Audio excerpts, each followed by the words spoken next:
Welcome to the Jaron Jarvis channel. I am Jaron Jarvis.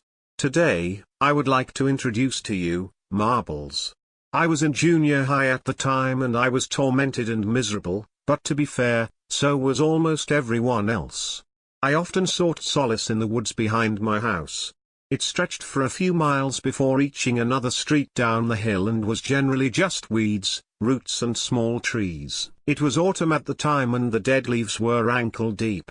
It was then that the strange series of events began that I found very troubling. I found an abandoned shack in the woods on this particular day. I'd never seen it before, which surprised me, because I'd explored most of the woods and had never encountered it. Inside there were some canned goods and a small table, a folding wooden chair and a single marble lying on the table. It was partially made of clear glass, partially a deep sea blue. I pocketed it. That night I had a strange dream.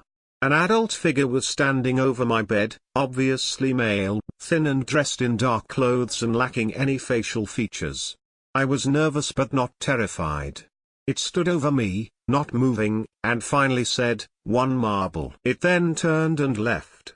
The next day, at school, I opened my locker to find 2 marbles, one clear and red and the other solid light green. I felt a bit unnerved and pocketed them. Perhaps, I thought, I needed to return them to the abandoned cabin. The following weekend I went into the woods searching for the abandoned cabin, but couldn't locate it, so I headed home. My usual discomfort around my parents was even more severe that weekend and I tried to isolate myself as much as possible. I felt a sense of gloom filling me that I couldn't shake.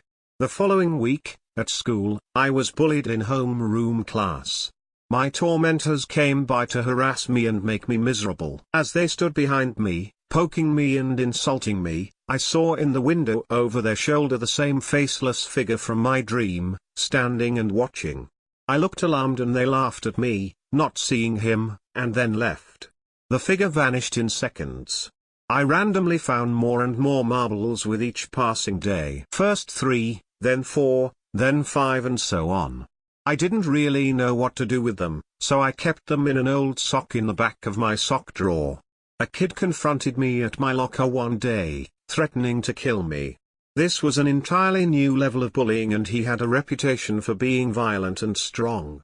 I didn't know how to react, but for the moment he left me alone. I wanted to mention it to my parents, but somehow knew that doing so would only make them turn on me and blame me. They hated that I was not more athletic and popular and blamed my bullying problems on my personal inadequacies. 2 days later and having found even more marbles, I was feeling very tense.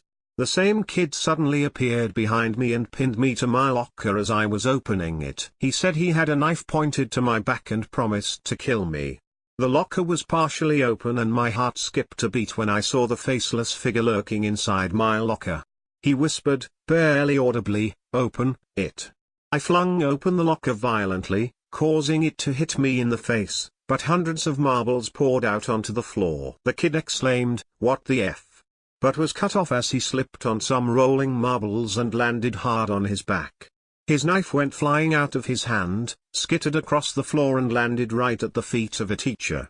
Needless to say, he was suspended. He never returned to school again. I never saw the faceless figure again either. I got in some minor trouble for the marbles, a day of detention, and was told to never bring them to school again, but I saved them at home and still have them, decades later. Count your blessings regularly, and don't lose your marbles.